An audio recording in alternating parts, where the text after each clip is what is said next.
Yes, everyone, welcome back to Forever United TV. This Wednesday evening, we're expecting an announcement on Benjamin Sesko very soon. Is it too much, I'm asking, in this live show to ask for a midfielder as well? Rumours and noises going around. I'll talk about them reports about BALEBA, Carlos BALEBA possibly being a Manchester United target. Some actually saying that we've actually touched base. Look, I won't believe anything on BALEBA until someone big comes out and says it, but we'll talk about that because Romano has been talking today again about Manchester United's pursuit of Sesko. We're going to go through what he said in his video. We're going to talk about what he said there, and also on top of that, what he also went into with the midfielder as well. Updates on Anthony, updates on everything going in and around Manchester United at the moment as well. There's plenty to talk about alongside the Benjamin Sesko story. We will bring you fully up to date on where we're at with that and what's actually happening with it, when we can expect things. Romano, of course, has been the one leading the whole Benjamin Sesko side of things from the get-go. He has been all over everything that's been said. We are expecting the here we go very, very soon. And I think alongside that, I think everyone realistically, I feel, is just in anticipation now as to what is to come next and where we're actually going to slot Sesko in. When's his medical going to be? Is he going to be unveiled at Old Trafford for Fiorentina game at weekend? Will he start against Arsenal? All of that to come and all the good stuff to come around Benjamin Sesko. That's what this fan base has now got to look forward to, and a very, very impressive transfer window for Manchester United can kickstart into overdrive right now. And if there is going to be a midfielder, and then Manchester United are going to make that opportunity. Well, they're going to take the opportunity. That's what Romano has been saying. And just to clarify everything on the Benjamin Sesko situation and where we're actually at, Romano was today putting things aside and actually talking about what actually went down with this. I said this would happen. I said that Romano would probably come out and actually give us all of the inside information on Benjamin Sesko once we get the here we go, or once we get the definites anyway. But Romano has come out today and also said that personal terms are fully agreed now with Benjamin Sesko. That is done. That is wrapped up. There is a few sources actually saying that Manchester United's marketing team are now on standby. They have been told to be ready. Obviously, the medicals and everything like that. So you're going to be looking at this and saying that United now are in position, ready to go from what's been said. But here's what Romano said regarding the actual Benjamin Sesko saga as well. Benjamin Sesko, I told you very clearly how Man United were more than confident, feeling that Benjamin Sesko only wanted to join them. Last week, I told you, don't underestimate Manchester United. And I told you how the bids sent in that moment were not gonna make the difference. What only made the difference is the player preference. And here you have it, because Benjamin Sesko has reached an agreement with Manchester United on personal terms. So despite all the reports that we had in the recent days, and I really respect all the reports, but many of you send me and ask me, but this is true. On Saturday someone said that was done to Newcastle. Then in the recent days someone said that he agreed the terms with Newcastle. Someone said he's ready to say yes to Newcastle. I can guarantee to you that Benjamin Sesko never gave any green light to any other club this summer. So the only case where Benjamin Sesko says, okay, this contract is okay, this agreement is done, is with United. There, I finished it off for Romano on that little piece there. But yes, there was only one club for Benjamin Sesko all along, and it was all going to come down to his own preference. No matter what happened bids-wise, Romano's just saying it there like he did all the way down, and now we have it. Benjamin Sesko decided on Manchester United. It was always going to be that. Don't underestimate Manchester United. That was Romano's stance throughout all of this. So yes, that on Benjamin Sesko, I think there has been put to bed completely now. Obviously, we are expecting, I've just heard Romano on another podcast actually just before we came live, talking about where this is actually at now, and we are expecting this to happen at any moment. Also included in the Benjamin Sesko situation was Jason Wilcox taking over the restructure of Manchester United's offer. We said earlier on as well that that has been upped. All of that information will come out later as well. But that will come, and we'll go into detail on that when it actually happens. Sesko, we all know now, is pretty much through the door. So what is happening with the likes of Manchester United's midfielder hunts and what Manchester United can actually do? Because when we actually said that Manchester United could afford to buy Benjamin Sesko without selling anybody. Everyone's scratching their head. How do we make this happen? How do Manchester United offer a player like Benjamin Sesko the deal that they have done? It was never a problem. Benjamin Sesko, just on that as well, Newcastle offered Benjamin Sesko a very lucrative contract in personal terms, and he still decided to go to Manchester United. It wasn't about the money. It wasn't about the Champions League. It was about the project. But still, Manchester United have offered Benjamin Sesko a very, very lucrative contract themselves. It is still up there. We'll find the details of that once we get the proper here we go, of course. But just them stories alone there, just aside from where I'm at the moment with it, if you had any doubts of where Benjamin Sesko is, this is the third player here that is fully invested in what Manchester United are. Forget about the fluff and the glory of being in the Champions League for one season. A load of crap. It doesn't matter to the players that Manchester United are bringing in this summer. They're not mercenaries. They're not here for the ride and just the glory of Manchester United's name and playing in these big stadiums and earning massive amounts of money. No, we're moving forward. These deals are structured well. But it does take us back again, like I was just talking about there, how Manchester United actually afford this. And there was a big breakdown of this earlier on from The Athletic. At Manchester United not actually putting in Matheus Cunha in this year's financial figures. It was last year.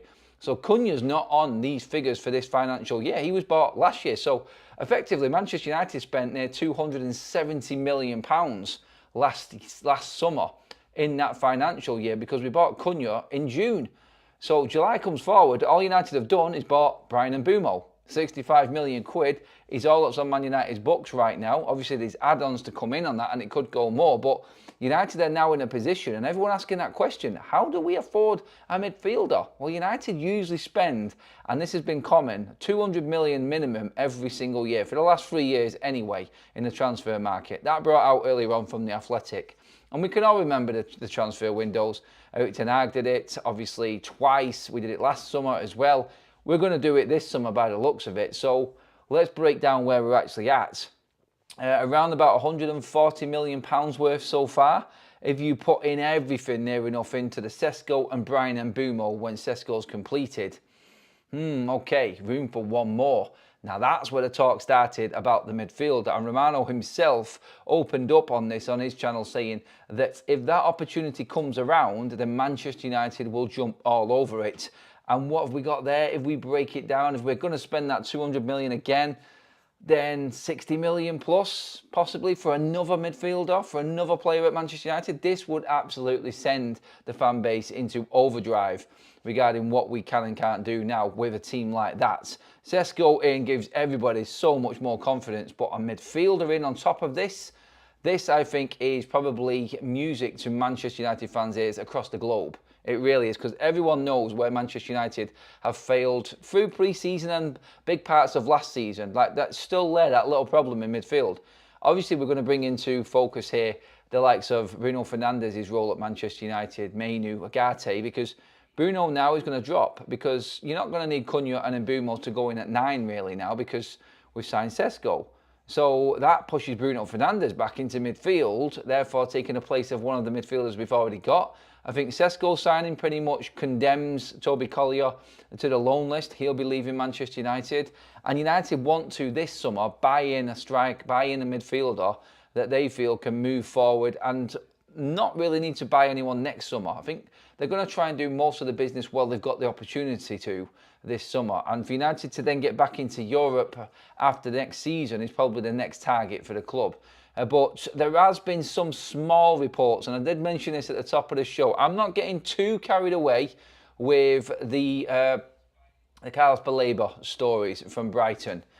If we are going to sign BALEBA, he's going to cost Manchester United a bomb. Brighton are the masters at doing this. Is Caicedo 2.0. This is what this deal is. They're going to want absolutely astronomical money for BALEBA. They brought him in cheap. By the way, former teammate of Lenny Yaro's at Lille. I only seen them pictures of that before, actually, because that's who Brighton bought him from 2 years ago. Cheap enough. He's on 12 grand a week wages at the moment. So obviously, if you throw a contract at his agent, or you mention some numbers, you could start to stir the pot a bit and get him unsettled.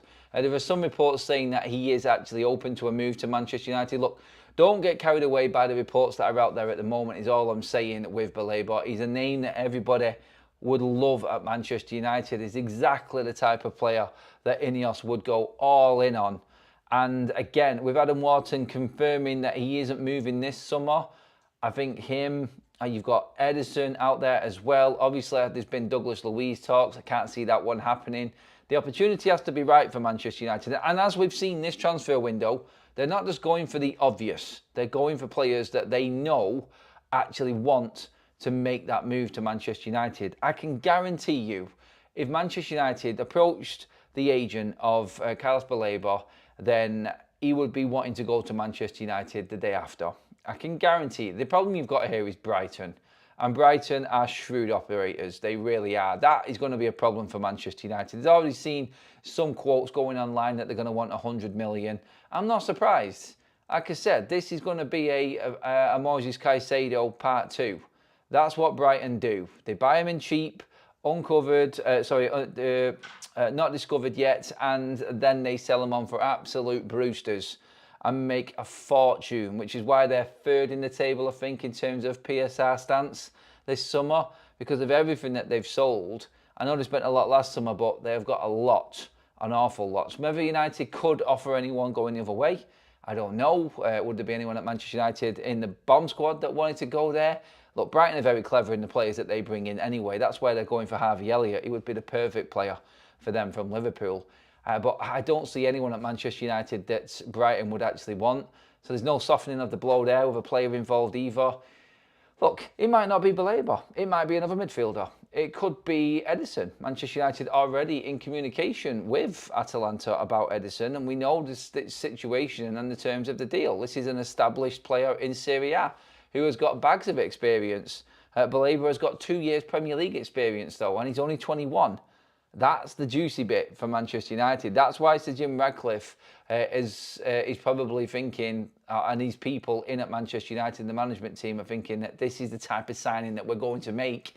Yeah, it would be absolutely perfect to get a Wharton or a BALEBA, but realistically, with what we've already spent, can we afford to spend? I think he's going to be upwards of 70 million for BALEBA. I mean, get into the live chat, and obviously in the comment section when the live's finished, if you're playing catch up, please drop your comments saying how much would you spend on someone like BALEBA? What is he worth? I mean, 21, we know what he is. We know what his game is. He's a natural born midfield destroyer and carrier of the ball. He's a beast, he's strong, and he's only going to get better. These are the types of players you spend a fortune on. And this would be a deal that I think Manchester United would be all over next summer. But then when I seen them figures and I seen how Manchester United's finances have been run, I thought, you know what? With what Manchester United have spent, this is a player that Manchester United could get. It's going to be dear, but they could really spread the instalments for this player over a long period of time. BALEBA would be cheaper than all of the other players that we've got for Manchester United. It sounds crazy because we're talking upwards towards 100 million here, but wages. The man's on 12 grand a week. And that, I think, is where Manchester United can make this work for them. Not having to pay high wages on a player like that definitely brings down the annual cost of owning a player. So you've got the instalment packages, which are going to be quite high, but then the wages bring it down. And that brings it down into a level of where you're at with Cunha and Bumo and Sesko when you work about the amortization and everything that's involved in PSR and how United are working their books right now. This would be a huge investment for Manchester United, but one that you know, just by the fact that he's been in the Premier League for 2 years and he's still 21, this player deserves to be a lot of money. He's going to be up there. I think he's going to be, if United sign him, I think he'll be United's first 100 million plus player. I don't think Brighton are going to go any less than that, and I'm not even scared of actually saying them figures because we've seen it before. It's a big reality in the world of the Premier League. Why would Brighton let him go? He's got a contract until 2028, so he's into the 3rd year of his deal right now. I don't think he'll sign a new deal at Brighton unless there's a release clause in it. He knows he's got a big move coming. Brighton are never going to make the Champions League. They're a selling football club, and I mean that with all respect to them, but their players that they have got are definitely there to be sold. We know that's how they run. I've been outside of Brighton Stadium a few times. I've been there a lot, and I've spoken to fans who actually follow us on this channel here, and they've said, look, this is what we are. We just go along with this. I said, are you not wound up that everyone's taking your best player? Nope, this is just how we roll. Brighton are acceptant of what they are as a football club. They're never going to get any bigger than what they are right now. The stadium is great for them. I don't like the position of it. I don't like the atmosphere. I don't like anything about that stadium. But for them, it's tidy, it's nice, and their business is run perfectly. They're always going to be a stable Premier League club by doing what they're doing. And that, I think, is where Manchester United, if they're looking at this deal, are going to have to go in and say, look, we cannot expect Brighton, after what they did with Caicedo, what they did with Cucurella and all of their other players, we cannot expect Brighton to go easy on Manchester United. They're going to do the same. They know that Manchester United have got money and they're going to rinse us dry. That's what they will do. They'll get every single last penny out of Manchester United's money that we've got left. But then again, does it matter to Manchester United right now? Because it's about the annual cost for the club. It's about the year-on-year PSR. And if you are going to build a team to get back into Europe and then stabilise and get that constant money coming in from European football, which we've not had recently and not performed well in, then United really looking at this, they're going to say, look, we want to be back in the Champions League. This player gets us there. I'm sorry, if United sign BALEBA this summer with everything else that we've done, you're talking ridiculous numbers. You're talking Manchester United, I would say, nailed on for top 4. I'm sorry. I'm going to say that right there. If you sign BALEBA, right now, I'm thinking United definitely challenging top 5, 100%, no problem at all. If you sign BALEBA, bang. That, for me, is job done for United. We're getting Champions League football. You can't not with that team. You could let Bruno even play next to him now and do what Bruno wants to do in that role there. Get up and down the pitch. But BALEBA can also do that. He plays in the 6, he plays in the 8. He's naturally a 6. And that's exactly what Manchester United need if they're going to push the Bruno Fernandes position this summer. That, I think, is now what Manchester United are possibly looking at. They're looking at the perfect midfielder. The perfect midfielder is Carlos BALEBA. But get into the comments section. There's a lot to get through there. I've just gone on for quite a bit in terms of where Manchester United are at. Who is your pick in midfield? Is it BALEBA? Is there another midfielder? Let's get through a few of the comments. Hope you have a good time. Adam, thank you for that. Alexander, cheers for the super chat, mates. Daniel Longbottom has just renewed his membership. 18 months a member. What a legend. That's a mega. What are we all thinking tonight, guys and girls? I say I'm thinking here we go for Benjamin Sesko tonight. That's what I'm thinking, buddy. Stay on holiday, Adam, until we get a goalkeeper and a midfielder. See, I think there's a promotion in here for me and a sponsor to come in and say, Adam, we're going to pay you to go on holiday because United will make a signing. I kid you not. Let's just run down this summer quickly for one. We went to Lanzarote. We got Brian and Mbeumo once Manchester United. Yes, Greece was not good. We didn't get much there. But then I went to Wales. Brian Mbeumo, here we go. And Marcus Rashford leaves the football club. And then move on to Ibiza, where we are now. And here we go, he's coming for Benjamin Sesko. The bid went in and it happens. Look, come on. I am seriously involved in so many of these Man United deals right now. It cannot be a coincidence. So yes, if there is anyone out there that wants to sponsor me just to go everywhere to get these deals done, I'm joking, by the way. But yeah, go for it if you want to. But it's kind of weird, isn't it? Every time I do go away, something drastic happens with Manchester United. But it's good, though. It is good. But thanks for that, Andy, and thanks for the renewal, buddy. Brits Abroad, there you go. It's a perfect name for me. Hi, Adam and Kaz. Is that a giant Jenga behind you? It's the design of the room. By the way, everybody, if there is any flickering in and out, the whole electrics for the hotel have just bleeding gone down. So it's a good job I charged up my laptop. We're going to get dressed in the dark soon here, to be honest, but it is shocking. So the Wi-Fi went down, the electrics have gone down, we've got no air con.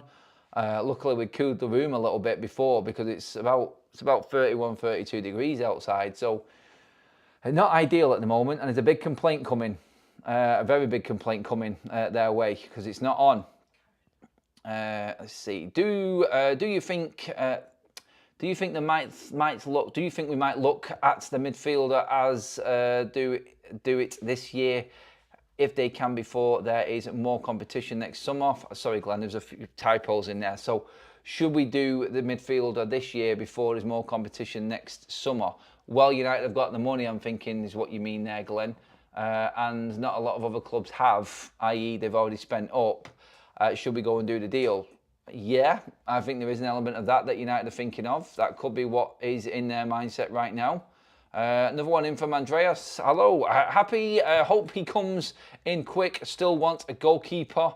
It says Andreas. Rita also says with a super chat, Hayden Hackney, 19 million, the midfielder. We need Adam, and he learned from the best in Carrick. Look, that is there, and them rumours are still there. I think there has been an actual bid from Ipswich for him, which hasn't been accepted. So we'll see what happens with Hackney going forward. But again, I think Manchester United are looking at bigger fish right now.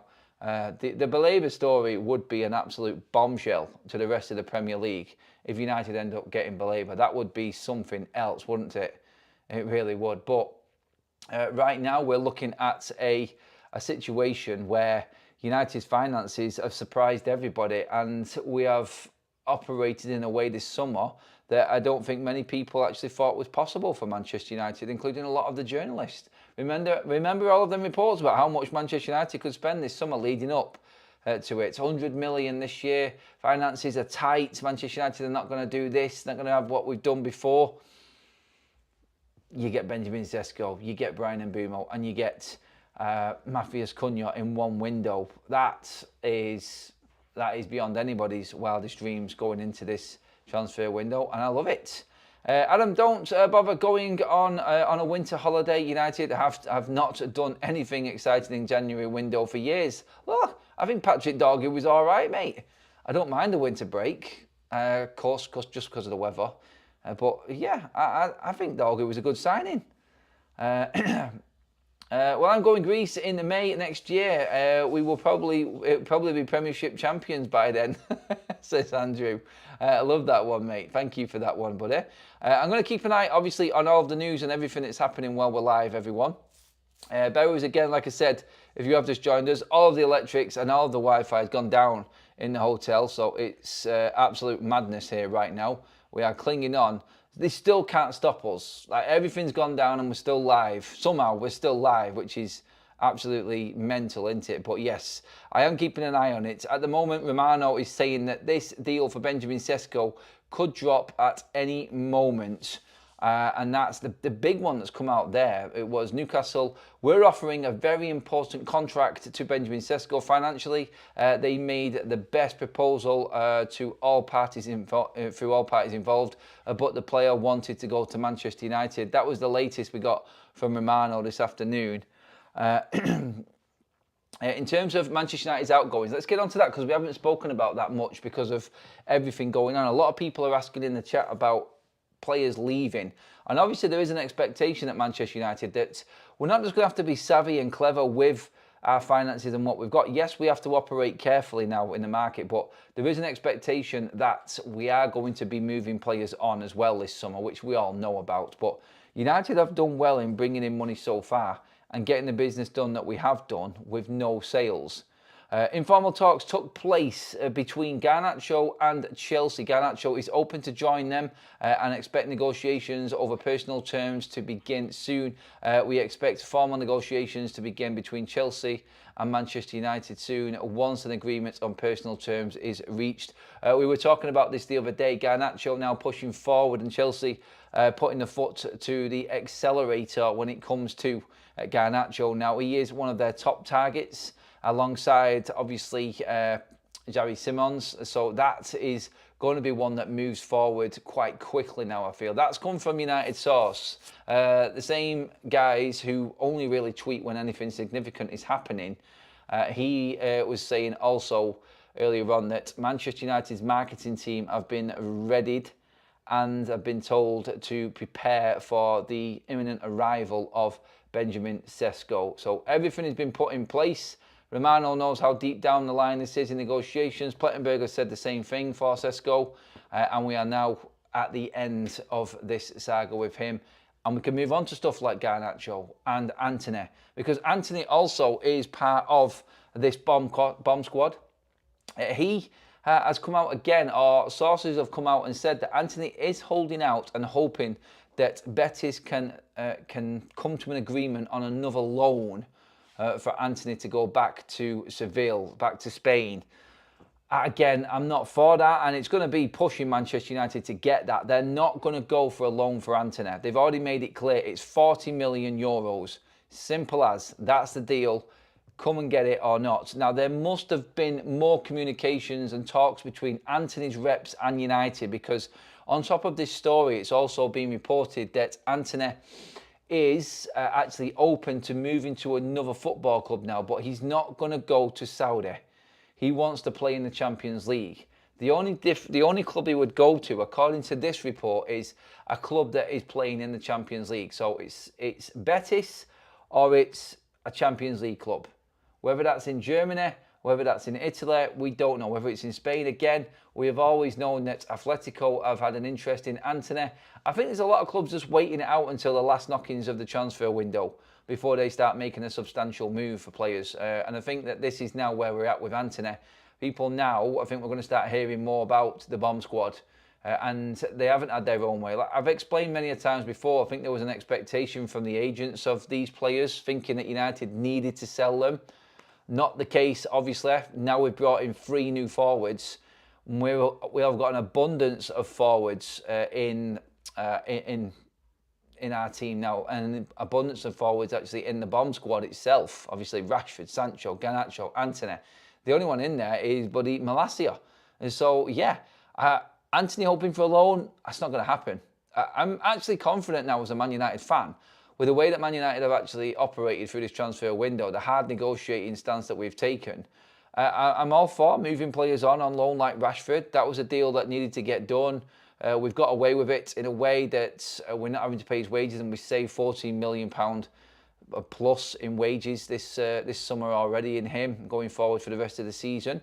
And also, when you look at United's stance with, like what Ruben said, with the players that are on that list, there's a set price. If it's not met, then they're going to be Man United players, and they probably won't end up playing, because Anthony, Garnacho, Sancho, and, well, Rashford not now anymore, but obviously Sancho, Garnacho and Anthony, they're not going to get into Manchester United's team. They're not better than anyone that Manchester United have got now.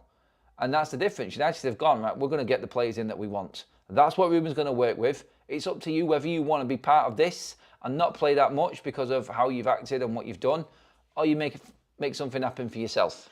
United are all there and willing, find us a club and we'll negotiate with that club. The players are there for sale. Look, we are now nearly coming into the last 3 weeks of the transfer window, and nobody has made an official bid for any Manchester United player. When is it going to sink in with these lot? Honestly, when is it going to sink in with the likes of Sancho and Garnacho? Like, we are in a position right now where Manchester United have lowered the price for Sancho, taken £5 million off a club to not actually have him at the football club, and he still comes out with these smarmy little social media comments about winning trophies and being a player. Again, I don't get it. I don't get why this is how they feel, and is how they feel that their life is and their football is, and where they are in the football pyramid. And their agents are the ones that you've got to blame for this. They're the ones blowing smoke up their asses and telling them that they're absolute world-class players when they're not. So, again, like, find a club, move on. United have got a position. The players know it. We're moving along with our players coming in, and it's up to the likes of Sancho, Anthony and Garnacho to find the club. So, in terms of Garnacho, we had it there. There is the update. Chelsea talks ongoing still.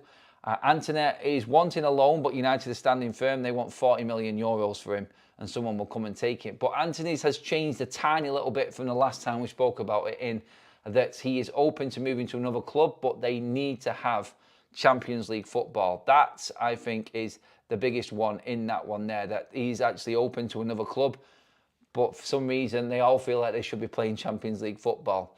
Contribute nothing for United to getting into the Champions League, or something, but not enough. Make that fair.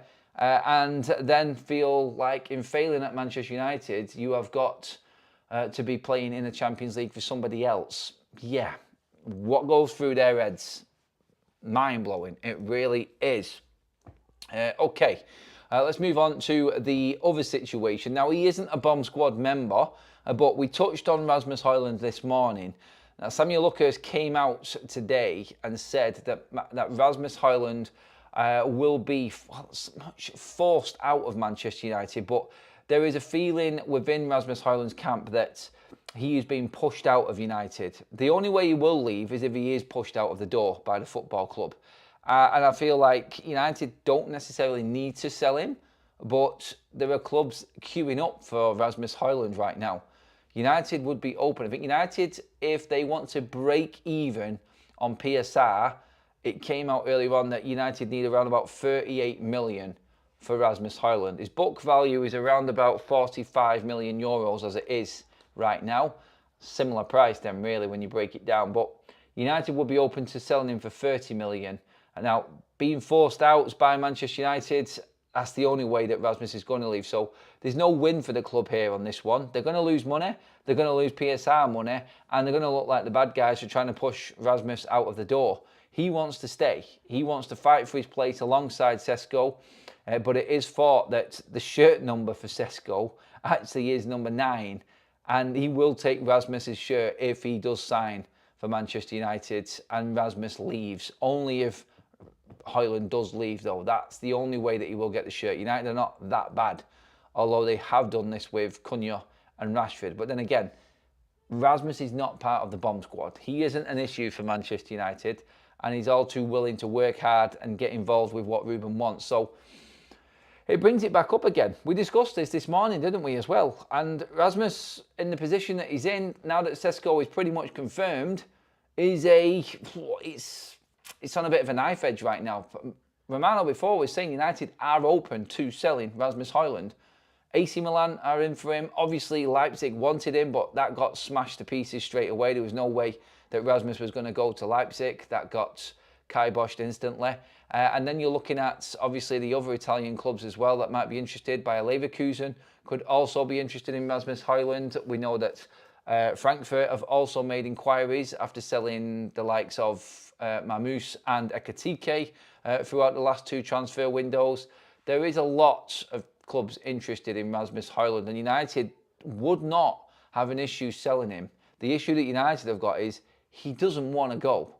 That's the big problem in this for Rasmus Højlund and Manchester United.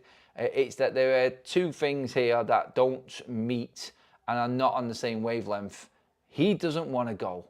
United, I feel, want him gone. But like everyone in the chat, I'm pretty much in agreement with most of the opinion that Rasmus Højlund should be playing number 2 to Benjamin Sesko next season. I don't see why Manchester United want to lose a striker that effectively isn't costing them much in wages, that has shown potential at times, and as a number 2, as a backup, I would rather have him than nobody, is what we're saying here, because he's the only other number 9 we're going to have. Chido isn't ready. His time will come, but not ready. Not his time yet. Xerxes is not a number 9, even though I think we will try and probably use him there this season because there's no room at 10 and we haven't got a lot of games for rotation. So, yeah, that's where I think we're at right now. And I don't think that Manchester United feel Rasmus is going to contribute what they need. Again, what do they think Rasmus is going to contribute next season? Not a lot if you're going to bring in another striker.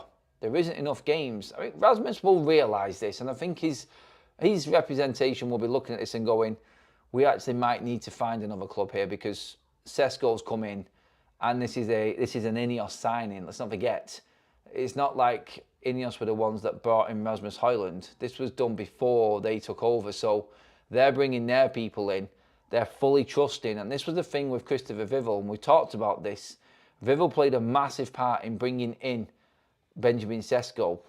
Ineos entrusting their staff, and apparently there was a report that came out earlier on as well, came out from Nate Salt from the Daily Mail, talking about how it's not gone unnoticed in the actual respect and understanding of Christopher Vivel's role that Sir Jim Radcliffe has for him. Like, the importance of him to the football club is massive, and it hasn't gone unnoticed by people inside Manchester United, is what Nate Salt is saying in his report. He's saying that Vivel is a massive part of this. So you'd expect someone that he brings in, that Ineos are fully trusting in, to take United forward, to be at the forefront of all of the team selections and everything that's going on at Manchester United under Amorim, it's United people that have been brought in by Ineos that are making big decisions here, and they're going to go with them. Their players, their coaches' wishes, their recruitment team's wishes, everything from top to bottom going down has to be, I feel, Ineos. And this is how it's coming across for me. We didn't bring you in. You're not part of our future. There are certain players that obviously are going to survive what happened before Ineos come in, but there are many players, as we have seen, that are just going to be out of the door. They don't care. And that's the stance that they're going to take on this throughout, I think, this summer and many summers going forward, until they get what they want, which is a full-on Ineos investment into everything that's there. Look, Bruno Fernandes, even when you look at him, he's the only player that's had a contract extension while being under the ownership or dual ownership of Ineos in at Manchester United. So you could say that he's another Ineos type of player, really, when you look at it. No one else is getting new deals.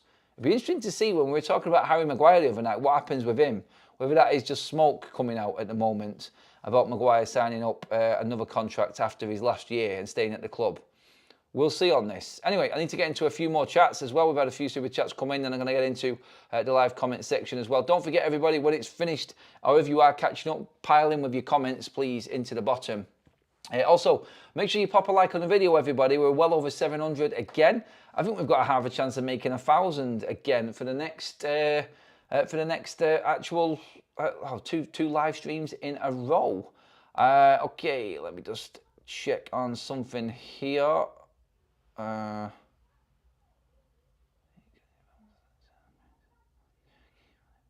Okay, right, all right. We have had an update from Fabrizio Romano, not on Benjamin Sesko, but on Carlos BALEBA. Okay, I was going to say here we go then to start that off, but no, it's not a here we go, trust me. But here we go with this actual one. Manchester United have approached Carlos BALEBA's camp this week to be informed of the player's situation. Brighton plan to keep BALEBA at the club as price tag would be very high and seen as a difficult deal. Manchester United plan to try and get a new midfielder after Sesko deal this summer. Ooh, okay. Romano saying that United have approached BALEBA now. We can take this as a serious one because, yes, we're not into deep negotiations with it, but the fact that United have gone to him tells you exactly where they're at. They want to know where they're at, where he's at, sorry, with his contract with Brighton. I said it before, it will be a £100 million player. It will be a £100 million player if he actually signs for, Manchester United. That is a guarantee. I said it before, BALEBA will not be cheap for Manchester United. He's got 3 years left on his contract. I said it before, take it as a Caicedo 2.0. That's what it's going to be. United have started talks with his representation. They haven't gone to Brighton yet. It's just the start. It's the initial, what's this going to take? What's going to happen? That, I think, is big news on its own, though. The fact that Manchester United are actually looking at BALEBA, and this could actually turn out to be a move that Manchester United look at later down the line. Whether or not that is this window now, we don't know. It could be. It could be. Quickly, let's get through these comments and then we'll get into the BALEBA stuff again with that Romano story that has just come out now. How will you rate Manchester United transfer window out of 10 if no one else comes in? And what will you rate it if a midfielder and a goalkeeper comes in? At the moment, I'm at a 7.5. 7.5 for Man United's transfer window because we haven't got rid of the bomb squad yet. If they leave, then I'm up to a 9 out of 10, even if we don't sign a midfielder and a goalkeeper. It's been outstanding for Manchester United this summer. It's been a complete transformation of how we approach transfers, and I look at that as well. If we move players on, I think we will sign a midfielder anyway. If United go out and get a BALEBA now, it's as close to a 10 as you're going to get, but the goalkeeper not coming in is what will not make it a 10. If you got me a goalkeeper and BALEBA, that's a 10 out of 10 window. Right there. I don't think we are going to get them, though. So that's where I'm at with it, Andreas, on that so far. Why can't we find the next BALEBA/Caicedo? I said this before, Fonster, because United just can't do this. They cannot risk bringing players in and putting them in a side with the pressure of Manchester United. They need to find their feet in the league first. And this is what Brighton, Bournemouth, Brentford, teams like this, Fulham as well, that sort of level of team do this. And then they move to bigger clubs. It's how the Premier League works. United cannot risk putting in someone like that instantly, which is why we're buying players in very young and bringing them through our academy to see if they can start and handle what United is all about, and then be risked with, well, it's minimal risk, isn't it? Because they're in our academy, and if they don't make it in a first team appearance and actually are good enough, then we've not lost any money. So United's approach to that, just to answer that, Forster, is bring them in very young, put them through the academy, and then see if we can develop them into Manchester United players, dealing with the Manchester United way of life, rather than, obviously, like other clubs do, they just throw them straight in and take a risk. But with no pressure on them at all, it always works out better for the smaller clubs. I think that makes sense anyway on that one. Javier says, we need to just give a Ghana a slap. If a slap doesn't work, you can't earn or you pay him. Sorry, it's a couple of things said there, but you keep your receipts because this ain't mafia. All right, right. So let me bring something in on this one.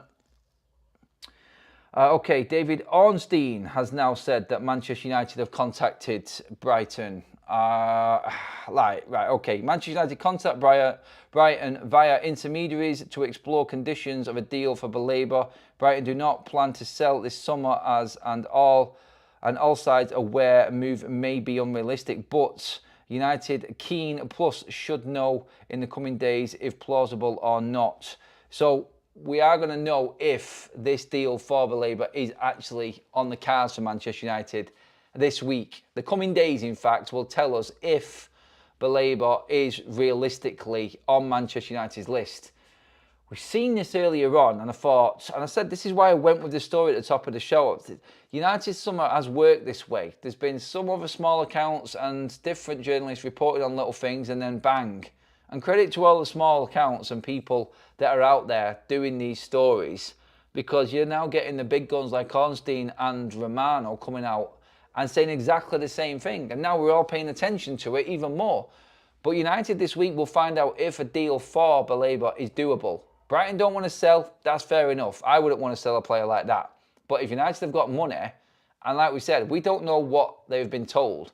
Brighton might have told Manchester United it's X amount of money. No chance they're going to go for that. And United might find, all right, if we offer him a certain contract, we might be able to afford it. If we sell player A, B, or C also. So don't forget that. United haven't sold anyone yet. If Garnacho goes for 50 million, if Anthony goes for, I don't know, worst case scenario, 10 to 15 million loan fee, and United are still paying a bit of his wages, there's 65 million there all of a sudden. Then Sancho leaves for 15 million, then you're up to 80 million for players there that Manchester United, Sancho and Garnacho, we don't owe any money on. So that is pure profit for United. And in the realms of PSR, if Garnacho goes, United can recoup the money right now with selling players to go and buy BALEBA this summer. That is there to be done. We still have a bit of money left to spend anyway. And you've got the likes of Mason Greenwood, who could possibly leave this summer. I know that Marseille want to keep him, and that's been said. But still, there is a chance that something like that might come about again for United. Let's not forget the money that we have made this summer as well. £21 million in sell-ons, plus Jadon Sancho. Then you've got the 10 million from the Asia Tour, 7.5 million from the Summer Series. You've got all of that coming in, and then the cuts, wages off Marcus Rashford that are saved. If you sell two of these bomb squad players, United can go out and buy BALEBA. Not an issue whatsoever. And maybe Manchester United feel, like the comment said before, that this summer probably worth going in and spending more so we don't lose that player next summer when everyone else has got more money and the opportunity to go out and get him.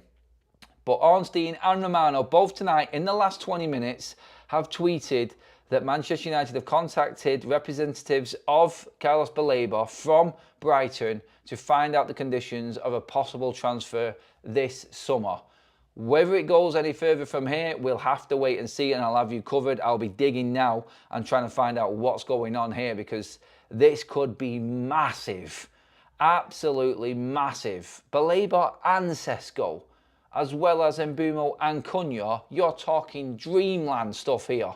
Absolute dreamland.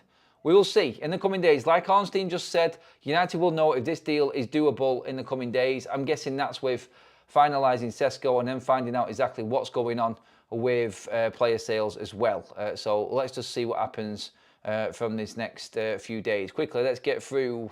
Javier, thanks for the super chat, by the way. I got interrupted there with that news on BALEBA. I think you forgive me for that one because it is a bit exciting. But yeah, give Garner a slap, basically, is what he's saying.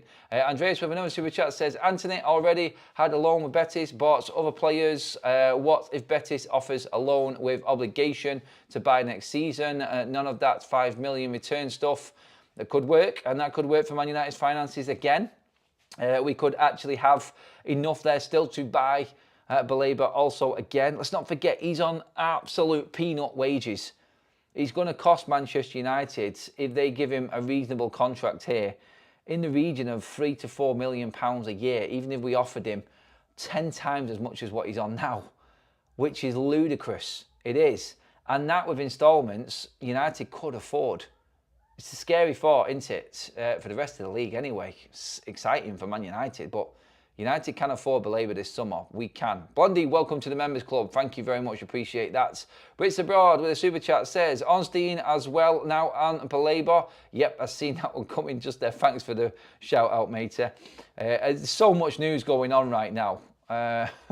What, a 7.5? Are you kidding? We needed about 7 to 8 players when the window started, and we have 3. How is it a 7.5? I would say 4.5 at the moment. Tushar, thank you for your super chat, mate, but I'm going to have to 100% disagree with you. 4.5? All right, so what's Newcastle's window then? -1? Honestly, no way, mate. I can't agree with that one. Blondie, thank you for that gifted membership as well. Glenn with another one says, could we send Toby Collier back to Brighton on loan as part of the deal? I doubt they would be up for it, but it's worth a thought. Yep, be creative and make it sound like they want something that you have got as well.